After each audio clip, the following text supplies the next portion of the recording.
This episode is brought to you by Honda. When you test drive the all-electric Prologue SUV, there's a lot that could impress you about it. There's the generous passenger space, the clean, thoughtful design, and the intuitive technology. But out of everything, what you'll really love most is that it's a Honda. Visit honda.com/EV to see offers. Whether you're ordering wings for the game, whipping up a 7-layer dip, or ordering pizza, there's something about football that makes you want to eat. And this football season, Uber Eats has the best deals on game day food. No matter what you're craving, from 2-for-1 pizza to buy one, get one wings, Uber Eats will be dropping new deals each week, all season long. Uber Eats, official on-demand delivery partner of the NFL. Order now. Terms and conditions apply. See app for details. With Uber Reserve, you can book your Uber ride in advance, 90 days in advance. Perfect for all you forward thinkers and planning gurus. Reserve your Uber ride up to 90 days in advance. Uber Reserve. See Uber app for details. 70,000 people are here, and then Bob Dylan is the reason for it. Inspired by their true story. If anyone is going to hold your attention on a stage, you have to kind of be a freak. Are you a freak? Hope so. And starring Timothy Chalamet as Bob Dylan. He defied everyone. Turn it down! Play loud! To change everything. Make some noise, BD. Timothy Chalamet, Edward Norton, Elle Fanning, Monica Barbaro. A complete unknown. Only in theaters Christmas Day. Rated R. Under 17, not admitted without parent. And welcome in to another episode of the Football Smack Talk Show. I am your host, Ryan. I'm Eric. Welcome in, everybody, to another Victory Wednesday as the Eagles continue their winning ways. 10 in a row, franchise record, beating the cross-state rivals, Pittsburgh Steelers, and beating Russell Wilson for the first time, which it's hard to kind of fathom, but yeah, it's absolutely true. He's kind of had our number. Yeah, he certainly has, but I will say this was quite the statement game, and the Philadelphia Eagles certainly put the rest of the NFL on notice, in my opinion. How did you see this game play out as you were watching from home instead of in the stadium? Well, I'll tell you what, man. You could tell through the TV the atmosphere down there, and it was electric. It was like a great crowd as always. But man, the major takeaway: this defense just comes after you. Like, we commit 2 turnovers early in the game. Yep. And I mean, back-to-back plays, really. And one, they get a turnover, and the first one, just 3 and out. The defense, I don't think, allowed, much more than a yard. Yep. And on the second, after the second one, we barely let up a yard again. And I said to my cousin, Nicholas, I go, dude, I said, they get 6 plays down there and do nothing, right off turnovers. I said, we're going to win this game. And it was at that point I already knew, this thing's over right then. Yeah, they responded fairly well. After they had 2 quick turnovers, I was like, man, this is a bad sign. But the fact of the matter is, only getting 3 points off of that, barely moving, having -1 yard in the first quarter, and really just dominating both sides of the football. Obviously Jalen came in to this game wanting to prove something to people that he could, take over, throw a game, and he sure did that. He almost threw for 300 yards, 2 touchdowns. Him, AJ, and Devontae were absolutely fantastic. Both receivers over 109 yards and a touchdown. Devontae with 11 catches, 109 and a touch. That's wild. And yeah, they imposed their will. And if there was one word or one moment, I should say, not word, that really just showed the dominance of this team, it was that 21 play, 10-minute drive at the end of the game to ice everything. Yeah, what if I told you the drive of the year didn't yield any points? Yeah. Yeah. They sure didn't. So yeah, listen, I thought this was a fantastic game. And yeah, I was there's not a lot to come out of this game being upset. I mean, while it wasn't a perfect game, that actually ends up to me being a great thing because that shows that you still have things to improve upon, and they can get better. Sure, a couple of great coachable moments, but man, you kind of have to reach for them. I mean, the 2 turnovers, obviously, you don't like that, and the Jalen Carter penalty that really set up the long drive. But that's about it. Yeah, well, listen, I don't necessarily blame Jalen Carter. He's certainly got to be smarter, but yeah, it's probably frustrating for the 700th play in a row. He's being held and shoved around. And gets absolutely 0 calls. So I can understand his frustration in all of that. But yeah, listen, I just I can't be happier right now as an Eagles fan.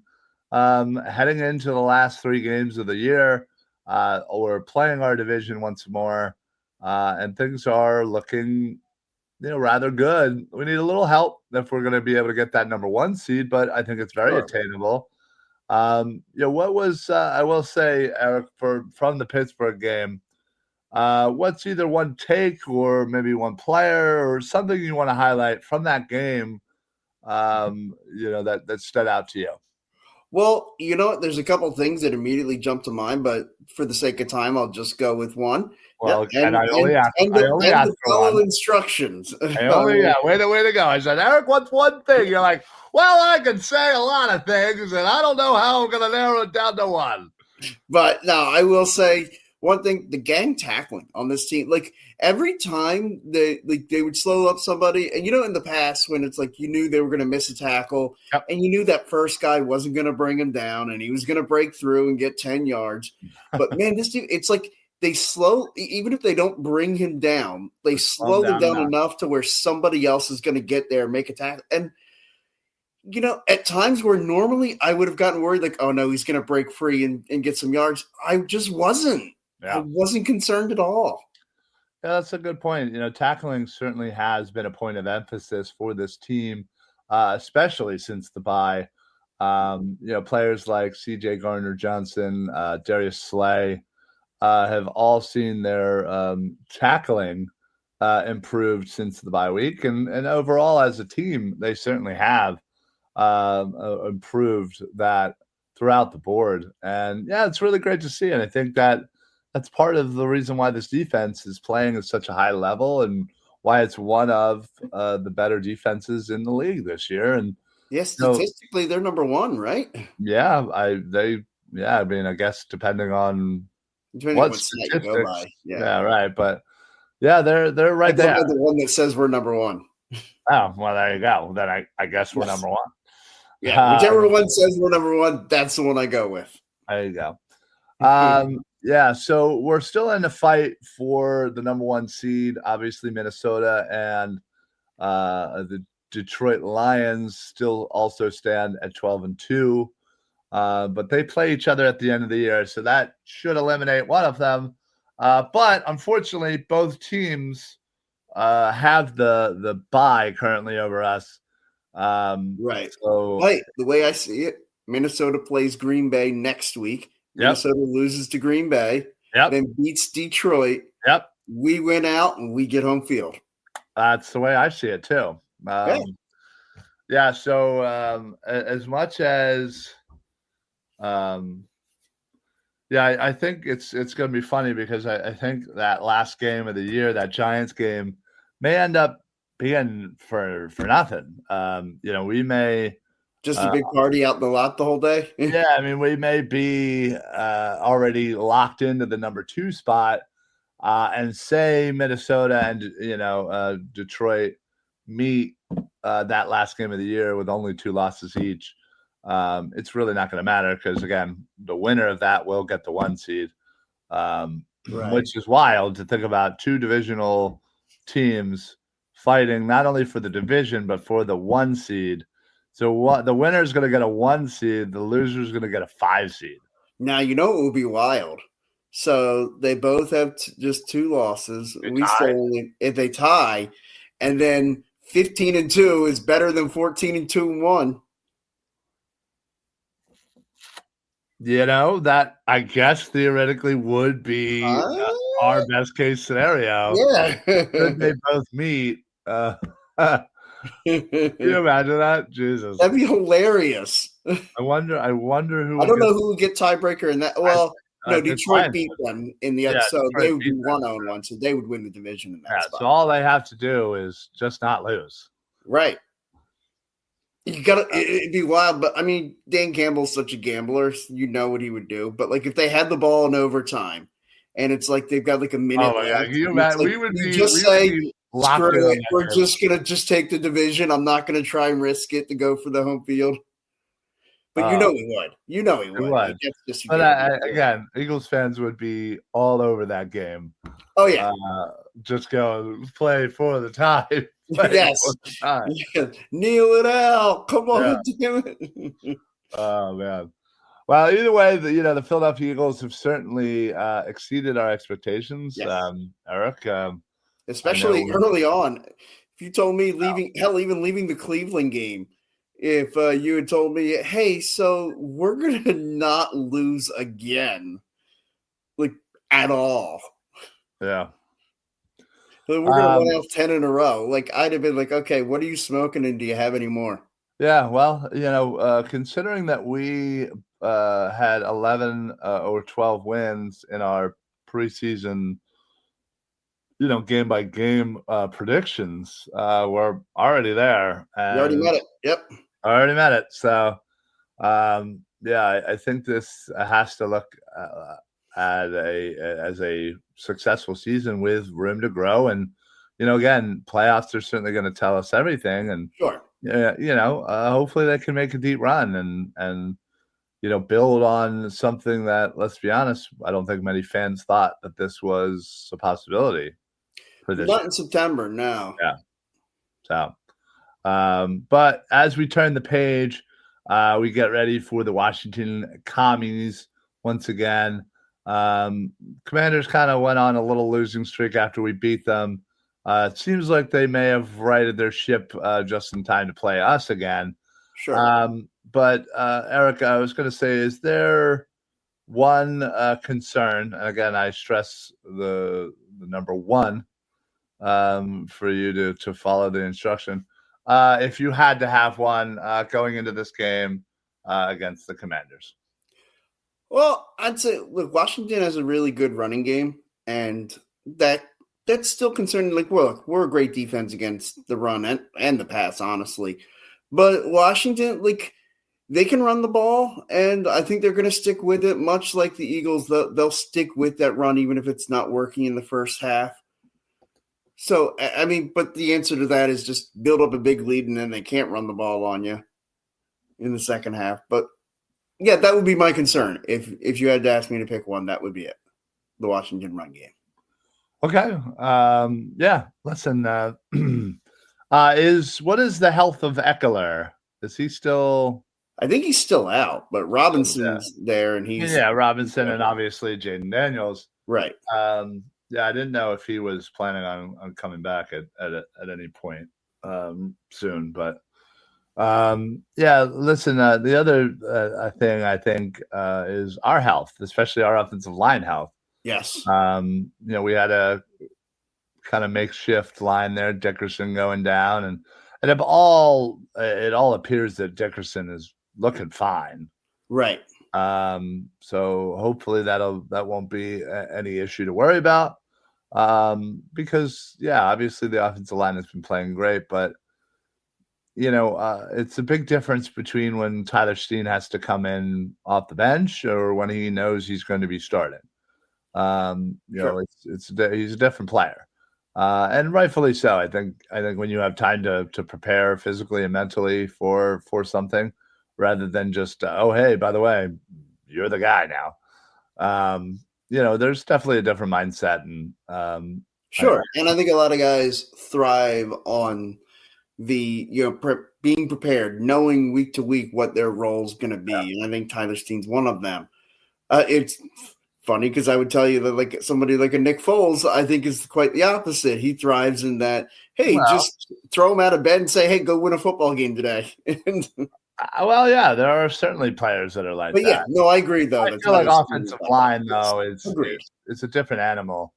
For whatever reason, the being as prepared as possible always seems to be getting the week in practice, getting used to who's next to you. Like, when do they like to snap it? Like, what their movements look like. It's all very unique to that group. And the more time you get together, just the better off you're going to be. Yeah, no, agreed. So I actually wanted to talk to you about something. And theoretically, I guess it has something to do with the past game, but perhaps last couple of games. But as you know, Eric, you certainly know me for It's been a minute. Yeah, about 30. Yeah, 30 years. Yeah, jeez. Yikes! How do we put up with each other this long? That is depressing. Are we old enough to know somebody 30 years? Yeah, right. So obviously, recent games, a certain player has played rather well. Yeah, and an unexpected player, if you will. One that that I personally do not like. Yes. And it's funny that it's kind of the running joke about me and my hatred of backup running backs. Yeah, my hatred of backup running backs. Yeah. I mean, listen, was I majorly vindicated earlier this year when Smallwood? Yeah, absolutely. Is But are you about to do a mea culpa on Wendell Smallwood? No, I'm not going to do a mea culpa on Wendell Smallwood. No, I mean, I'm sorry, Kenny Gainwell. I'm sorry. I got all tied up with Kenny Gainwell. Sorry. Whoa. My apologies to Mr. Kenneth Gainwell. How dare you? No, seriously. I have never insulted him that bad. Sorry. Okay, Kenny Gainwell. You're about to do a mea culpa on Kenny Gainwell. No. Okay. I think there's just been a lot of this groundswell of how well he's done. And listen, he's been fine. He's been serviceable. Was he been very clutch on third downs? Yes. Mm-hmm. Everybody wants to talk about the spin move, which clearly Saquon Barkley has been teaching him in practices.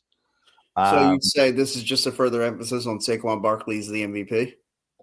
Yeah. I mean, I think he is making Kenny Gainwell, as you said, serviceable. Mm-hmm. I before did not think he was at all to be serviced. Okay. So I will give a lot of credit to Saquon Barkley. And I'm not saying that Kenny Gainwell, is this bum or anything, but you're not saying he's not. I'm not also saying he's not. You know what I mean? And listen, I got it. He's averaging 4.6 a carry. Serviceable. He's good. Like he's done all right. Like he's done his job. I still have out there, and I reiterated it on Monday night on my Monday night show on Party on Broad. That should Kenny Gainwell get a touchdown, I will give the people a little surprise, if you will. Okay. But ever since I have said that, the man can't sniff the end zone. So just saying, maybe there was a couple of times on Sunday I thought he was going to get there. It was close. It was close. I'm not gonna lie. There were a couple of times where I went, crap, there it is. Oh man, I was like, man, the chat is gonna absolutely be on me on this one. Oh yeah. I definitely am not gonna lie. I definitely thought that. And unfortunately I wasn't able to join last night's Birds of the Round Table on the Eagles Pin Pull Network, which, by the way, you can see all the ways here and way over there in the corner, all the shows we have. If you haven't followed us on all of the socials and wherever you get your podcast, please do so. Give it a share. Tell your friends, family, and even your enemies, as long as they're Birds fans, about Eagles Pin Pull Network. And if you have a second, give us a 5-star review. Every little bit does help, honestly. And it takes you no money. It takes you no more than 10 seconds. So, all right. Well, that's my spiel for that. But so I wasn't on Birds of the Round Table, and yes, obviously they were discussing some Kenneth Gainwell and how much the people were much in love with him. And listen, I get it. I think as the season goes, getting him some more carries is fine. Do I want to see a little Shipley action? Yeah, I do. But I think more importantly, giving Saquon Barkley some spells when we are clearly dominating a game is perfectly fine. Well, look, it was very clear the Steelers were pretty focused on stopping Saquon Barkley and making Jalen beat them throwing the football. Right. And Jalen was able to do that on Sunday, and that's why we won. Yeah, you could say that. He sure was. He sure was. He was fantastic. I think Jalen silenced all the critics. I think the BS drama that was last week, I think was, overstated quite a bit. And I think that was his fun way of basically telling everybody to shut the bleep up. Yeah. So, but as we move on, we have 3 divisional games. This is, the first one obviously is going to be super important. We win. We win this one, you get hats and shirts. Yeah, absolutely. And yeah, listen, the Cowboys game is still going to be important as well too, because we're still in the hunt for we won't know we're out of the hunt for the number 1 seed until after the Cowboys week. Like going into the final week of the season, right? Well, now, I mean, again, let's be honest. It has, as funny as it would be to have Minnesota and the Lions tie. Right. We all know that is. I'm wondering how the TV will work for that. Because I gotta believe that if Detroit and Minnesota are both 14-2 going into that last game, they gotta put them on Sunday night, right? Or do they put them on the same time as the Eagles? But because what time is well, that's the thing. It's not been announced yet. Yeah, we don't know. Sure. I would assume if they're going to try to line them up where they're both on at the same time, it will be 4 o'clock starts. See, I don't know if I like that. I don't either. I think you raise the better game to Sunday night. I agree with you, and that would definitely be Detroit, Minnesota. You put them on Sunday night. I'd say put the Eagles and Giants at 1 o'clock because why the hell are you going to feature the Giants in any role? Just let the Eagles hopefully come out and stomp them. Right, and also considering that the Eagles may be playing Kenny Pickett, so. Right, and I mean, if they just basically go into it with the approach of we know unless we get a tie, we're not getting the 1 seed. Let's just go out there. Let's roll with Kenny Pickett. If we're not going to get the bye, let's treat this as our bye, and let's play Kenny Pickett, and let's play Kenny Gainwell, and let's play all the Kennys. Play all the Kennys. Yep. So will Shipley get some spells at running back? Yeah, absolutely agree with it. So, but yeah, listen, I think coming off of the Carolina win, even though some people thought it was a loss, easy dub. The way they were talking, it was good to see them respond in this way. I mean, yeah. They again started off a little, but they managed to still figure it out, gained lots of yards, scored 10 points in the first quarter, which I haven't done all year. We were going crazy at that. And of course, right away, Aunt Serena says when we scored points in the first quarter, she's like, I hope that's not a bad omen. We haven't scored points in the first quarter all year. And then I turn around and say, you shut your bleeping mouth. You know what? I've become very aware in this moment that it's your entire family that is so negative. Well, no, that don't understand how jinxes work. Yeah, no, they do not get it. That's why Nicholas said what he said during the Super Bowl, and he almost died. Yes, he did. He has no idea how near he came to meeting his maker. Yes. Hey, Krabby, what's going on, buddy? Yeah, you didn't miss a damn thing. We're just, me and Eric, we're just BSing about the games. Yep. In fact, we're probably going to get out of here pretty soon. Unfortunately, it's a short show. I got stuck at work. My apologies. I also have to get over to my second job. I have too many jobs because this is technically a job. Yeah. So you have 3 jobs. Technically, I have 4. Oh, 5. Jeez. 5 jobs. You're not doing very much to portray that lazy man's approach that I like to portray. I literally have worked every night this week. Oh. I think I don't work Friday night. I work Friday day, but well, yeah. I'm going to be meeting a bunch of people over at Chickies in Audubon. You should come hang out. I'll ask Ro if he wants to come. All right. Well, by the time you'd be able to get there, it might be kid friendly. I don't know what that means. Well, we're celebrating. The one guy's leaving the. Well, he's not leaving the company. He's actually going to the other side of the country.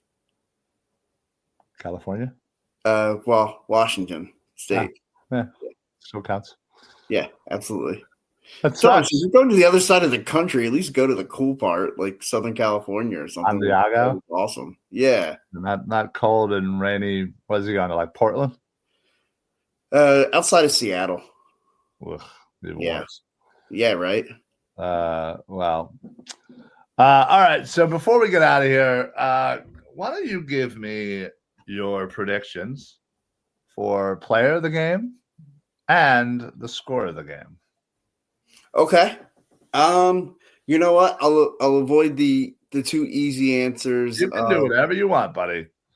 Don't avoid nothing. All right. Because you let's be honest, you'll hump it up somehow. I'll take a layup if they're provided. Layups will always be provided for you. Thank you, sir. I appreciate that. They're more like 3-pointers with how short you are. Oh. That's kind of come on, man. I expect better from you. You've known me long enough and have gotten enough of those shots in. I expect some better material from you. So, look, obvious answer, Jalen Hurts. I expect him to be I expect him to stand out again. Okay. And I'll say final score 27-10. I think we smoke them. Okay. T. Grant says, ha, ha, ha, you think Southern California is the cool part. Wait. Okay.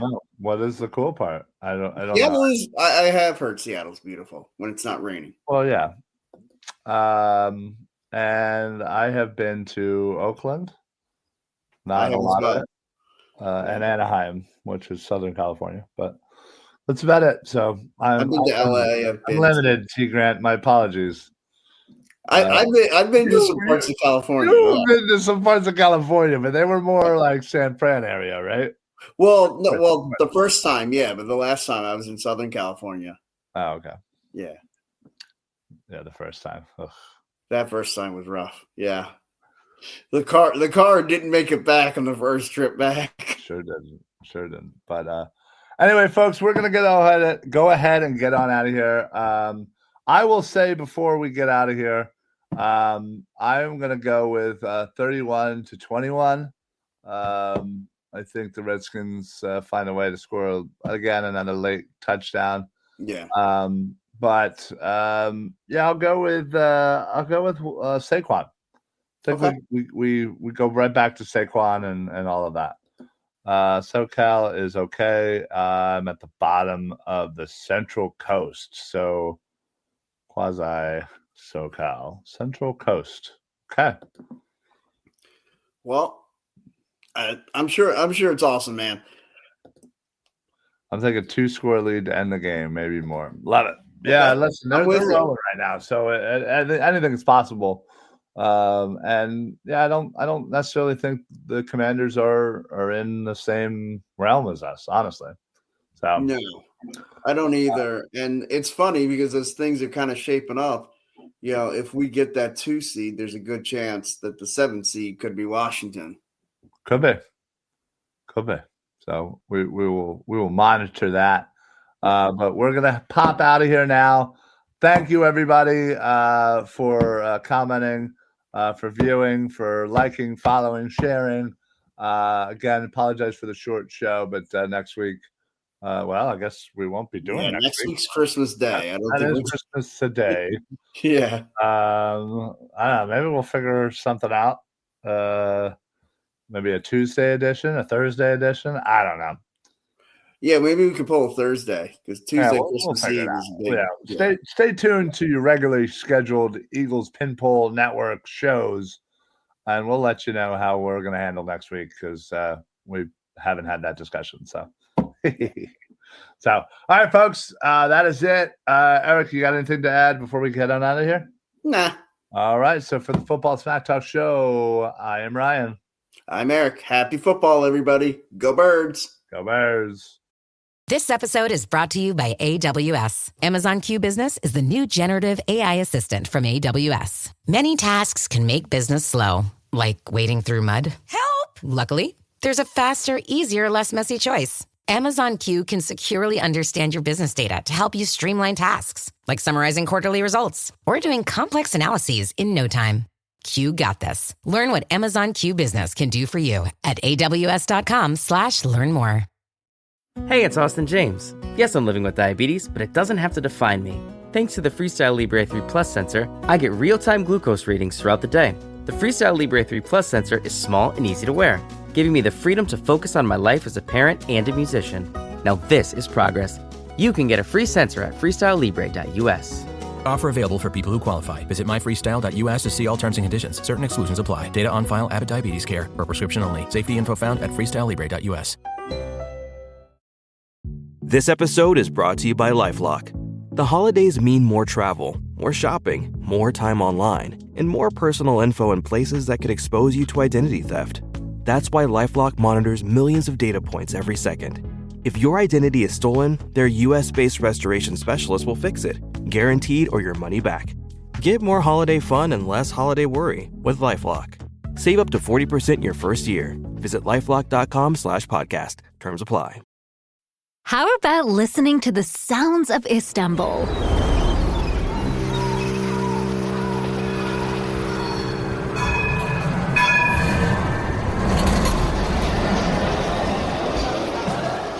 Beautiful, isn't it?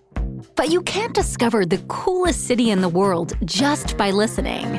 Check istanbul.goturkiye.com now and plan your Istanbul trip today.